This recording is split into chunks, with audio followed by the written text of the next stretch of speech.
Hello, ladies and gentlemen. Today we're talking about Monster Hunter Wilds and the new update it got with the Final Fantasy XIV crossover involving Omega. We'll be loosely talking about a few things, including the community sentiment, the gear, and some of my personal opinions. And so, without further ado, let's get into the video. So, I first want to start off with talking about I Told You So. As of the recording of this video, about a month ago, I made a video. I talked about the sales numbers, the player retention, and a bunch of like community response and feedback of what's been going on with Wilds as of recent. And I have to say, I told you so. So one of the things I brought up in that video was the sales numbers apparently weren't looking too good, and I said that was kind of bullshit, mainly because these games sell like more in the long run than they do on their first release. So that's something you always have to consider when you're looking at sales numbers. Even though Wilds literally surpassed like pretty much like every other Capcom title in existence, period. So that's impressive on its own. Another thing that got brought up in that video was me talking about player numbers, and people want to talk about how the player numbers in Wilds weren't doing so great, and they were sitting around about 70 to 40,000 players on Steam actively, and considering the fact that PC is the version of the game that doesn't run the best, it shouldn't be all that surprising that it doesn't have like maybe massive amounts of player numbers, but the numbers were still relatively good, all things considered, especially when we're talking about when there's nothing really going on and you're kind of like waiting for the next content drop anyways. That gets into the new title update that added the new Final Fantasy crossover with Omega. In the middle of the night on a Monday, you had basically the largest player count the game has seen since its release, and considering on Steam, there was like 100,000, like 140,000 or something like that active players on Steam. And keep in mind, this is the game that it doesn't, it runs like shit, right? You can't play it. Oh my god, it's so bad. Um, so seeing that many players come back for a title update should tell you the game is not dead, and the player counts have been consistently bouncing around, like 100 to 80,000 players. Now, I briefly want to talk about the actual Omega fight, and I think it's kind of funny that there's been people saying hey, he needs to be nerfed, like it's too hard, the timer is too short, he does too much damage, he has too much health, whatever. I'm just gonna say you can hold this L because he is not getting a nerf. That's just not going to happen. He's not really that hard. I beat him on like my second attempt, and I didn't really know anything about him or what to expect. So overall, I don't think he was that hard. Savage Omega, on the other hand, can be a bit of a hassle. It's a lot of health to go through, but if you have a coordinated team, or you could just even use the support hunters. I'll also briefly take this time to mention the equipment we got with the new armor and the new greatsword, that being the Bale armor and the Shadowbringer greatsword. This is literally the best Greatsword build I could have asked for. It's the exact thing I wanted from Greatsword. Greatsword has really been pushing for this weapon that can kind of like trade health for damage. This armor and Greatsword combo actually play into that idea. Honestly, it is my favorite Greatsword build I've probably ever made. And the funny part is, I didn't really even have to do anything. The build basically came pre-packaged. So anyone could basically pick this up and use it, and it's going to be a lot of fun, to be honest. Um, and if you like Greatsword, it's a big W for you. As for the Savage Omega, you get another armor set and two other weapons, one being a sword and shield and an insight glaive, and the armor itself is kind of weird. It has some kind of goofy effects based on, staying near your teammates and staying away from them. Also, it's kind of funky, but you can get it to work in some cases. Honestly, I don't think it's actually going to be all that great, even if you end up using it for like a two-piece set bonus. I just don't think it's really all that worth it. But maybe I'm wrong. But I just don't think that a set bonus based on doing teamwork is really all that helpful to you, the player, especially considering that the set bonus doesn't actually work unless you're playing with actual players or the AI support hunters. Uh, so yeah, there's already like a hard limit on that, anyways. As for the sword and shield, I really like the new sword and shield. The idea is basically you block an attack and it gives out an AoE buff to everyone who's in the AoE. It's like a plus 30 defense increase, which, all things considered, isn't that much. I mean, you're not really going to be like, oh man, I really needed that defense buff. It's cool, like conceptually, I just don't think it's really enough. And the fact you need the four-piece set bonus from the Omega armor to get the full use out of it, which I think boosted to like 40 or 45 bonus defense, I just don't think it's really that strong. Um, if the number was higher, like if it was like a base 50, and you didn't need the four-piece bonus, I think it'd be great. But it's just not that amazing. Sure, it's kind of fun and goofy to fuck around with, especially if you're doing like a wide range support build, which honestly, in my opinion, is the best way to play Sword and Shield. But what do I know?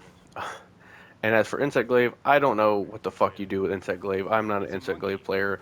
I have really no interest in using that broken ass weapon. Um, so I'm not going to talk about it. I also want to talk about the unnecessary hate greatsword players have been getting.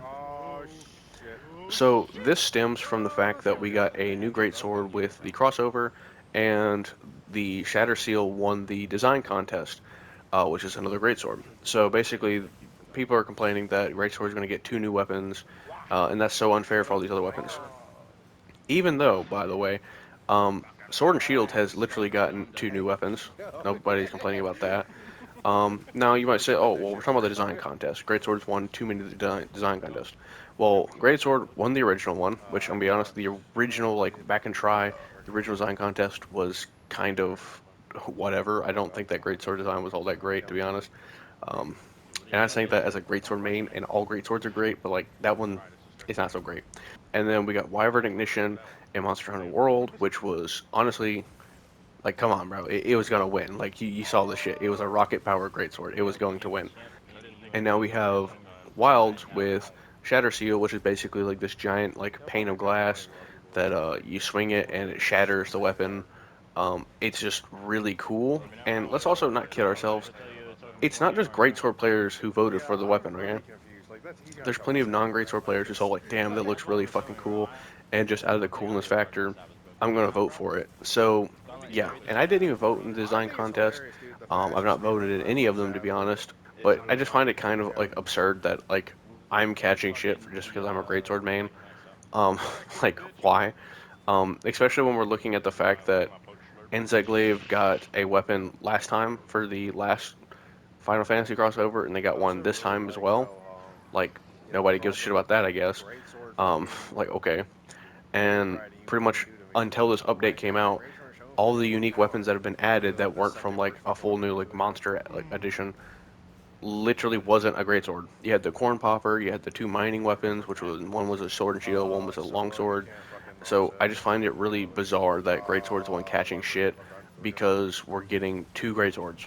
Like, can you fuck off? Like that is such a retarded fucking complaint. And it's also just not the fact that it's just two great swords. People also complain like, oh, you get power clashes and you get offsets. It's like, yeah, because greatsword literally needs that. If it didn't, you would only have shoulder tackle. And I don't know if you fought any of the 8-5 or 9-5 monsters, but you literally could not survive against them, only shoulder tackling through everything. So yeah, you literally need that to be able to make it through this fucking game. Um, but I digress. And you have people also complaining the fact that the armor itself for the Bale set also enhances greatswords.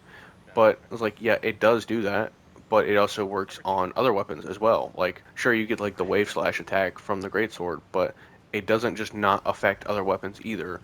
So this idea that's like, oh, it only works for greatsword is kind of retarded. The bigger criticism shouldn't be about the set bonus. It should be about the fact that the actual armor itself was designed for greatsword, and by that I mean the skills themselves are more in line for what a greatsword would want. So I don't know why we're complaining about like, oh, it was made for greatsword. It's like, yeah, it kind of was. Um, I don't know, go suck an egg, bro. Like I don't know what to tell you. Now I want to talk about what Rurikon recently said. He made a video talking about Omega and everything like happened around it. And we share some similar opinions, but he did say some things that I'm really just perplexed by. One of the things he mentioned was he wants to fear monsters. And what I interpret from that, he wants to have a reason to prepare for a hunt. And I'm like, okay, I guess, but since World, when have you had to do that? And this is something that like I want people to understand. If you were criticizing Wild, you literally cannot ignore World and Rise. Before World, the last game they released was like 10 years ago. So I find it really bizarre when people like try to go back and say, "Oh, we gotta go way, way, way back when the games were completely different and the design decisions were different as well." So it's really weird that he says that. It's also like when you get the people who are like the hunting sim people, where they just wanna like they wanna go collect fucking bones and herbs and shit, and it's like, okay, that's like the most boring part of the game, and I don't want to play that part of the game. Um, I might contribute to it to a little bit, but like making that 10 hours of my game, or even hell, pushing 20 hours, is kind of fucking ridiculous, and I don't want to do that. Another thing that Rurikon said that I have found perplexing, he made it a point to mention that he's not really able to play with other Monster Hunter like streamers or YouTubers, or content creators in general, because the monsters in Wilds die just too easily. And whether he meant this about Wild specifically or just Monster Hunter, I think it's telling that he is talking about something that really has never been the case. When you did Hub Quest in old games, it was because those monsters were literally scaled for multiplayer. So you going to take them on by yourself was you basically, it was David and Goliath. It was never designed for you to do that. Could you do it? Yeah, sure, but it's also going to be an uphill battle where the hunt is going to take you 40 minutes. And that's where you get these people from, like, well, back in my day, right? Um, they try to use that as like argument, like, well, back in my day, we had 40-minute hunts, and we had to prepare and shit like that. It's like, yeah, well, back in your day, the monsters had bullshit health scalings that weren't designed for you to engage with them like that. If you wanted the normal experience, like what you were expected to experience, you would do your village quest, meaning those fights were not designed for multiplayer. They were designed for a single player to go fight them. And you can't really look at the modern games like that. And even then, like, what are you asking for? Because 8.5 Gore had 55,000 health. With four people, that's like a 2.4 multiplier, so you're looking at like 140,000 health, basically. Um, That's such a massive fucking number we are talking about. Like, that's ridiculous. Speaking of which, Omega, Savage Omega with four people is like 180,000 HP. That's ridiculous.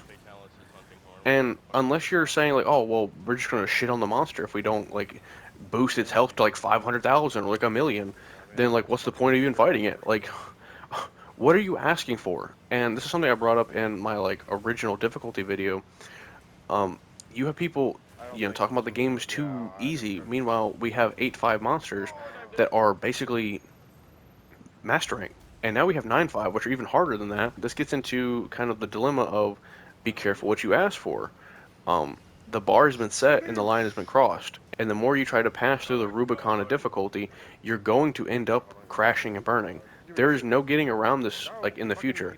I don't know what Master Rank holds for us, but it's not going to be easy. And I don't mean that like, oh, we're meant to walk to Master Rank. Like, no, I mean like you're gonna have people who are not going to be able to complete the fucking story, like not easy. I That's going to be a problem. And I'm not talking about, oh, you ran into a wall, like, oh, like your Anjanath wall, which is again that's a fucking joke. Like people who think Anjanath was a wall didn't know how to play the fucking game. This is going to be people who made it to fucking master rank and are getting stuck on like the third or fourth monster because it is literally beating their ass because it's moving too fast, has too much health, they're burning out the clock, they're just getting one shot by every fucking thing. That's not going to be fun to deal with, especially if you're going to get this game like later on a sale down the line. Um, what are you gonna do whenever you get to fucking master rank and they gave you like a defender set to walk you through like all of like low rank and high rank, to then have to experience that, and it's like, okay, well, I bought the wrong fucking game. And that's really kind of a perplexing issue because when we're talking like, Elden Ring DLC, like, like damage and health numbers, we're fucked. Okay, we're just fucked. As players, we're gonna be fucked. And you could say that's going to end up making us better players if we overcome that. It's like, yeah, I don't disagree. But then what's going to happen when the next game comes out? Oh, it's made for fucking babies. It's literally the easiest fucking shit I've ever fucking played. And it's like, yeah, because you literally just got done playing the hardest shit you've ever fucking played. Anything below that, it's going to be considered fucking like lukewarm. And finally, I kind of want to talk about crossovers in general. Um, I'm really against crossovers. When I was younger, it didn't bother me as much. I thought it was like really cool. It's like, oh, I recognize that thing. You point at the fucking TV screen, the fucking Leonardo DiCaprio meme. Um, but the more I've gotten older, and the more I have like a respect for, like lore and world building, the more I just become adamantly against crossovers, especially when you see like the Fortniteification of just everything. You see it with Call of Duty, you see it with Rainbow Six Siege, you see this with Destiny. They just have so many crossovers. That's like the only thing they care about. It's something that's easy to market and get a bunch of people to buy it. And that's something I'm kind of worried about for the future of Monster Hunter. Now, I know I never got to play Frontier, but Frontier was kind of notorious for having a bunch of crossovers. Try as well for, what it's worth, but in the Try crossovers, it was a bit more toned down. The localizers kind of scrubbed out a lot of the crossover, like, flavor text of it, so it didn't really feel that way. But it's becoming more and more prevalent, and it's not something I'm really for. Like, while I like the Omega fight, I don't really like that it is a non-Monster Hunter like universe creature. Another thing that Rokon talked about, where he was basically justifying, like, oh well, the lore in Final Fantasy XIV says that Omega did this, so you can do that. And it's like it doesn't matter what his lore says; it's what the lore of Monster Hunter is, because a lot of these crossovers are not canon. They've never been canon. They'll do like an entire setup for it to make it seem like it was possible, or to basically just like throw caution to the wind and say like, oh well, we don't know how it happened, but it happened, so now you got to deal with it. And like that's just not that's not that's not cool, bro. I want them to do world building that they can look on in the future and have a clear direction of where they're going, and not just pigeonhole themselves into having to sell DLCs that, like, oh, here's the Devil May Cry DLC, here's the Resident Evil DLC. Like, that shit gets really out of hand, and it's not healthy for the future of the game. You're not really making a game at the point, you're just trying to sell a product.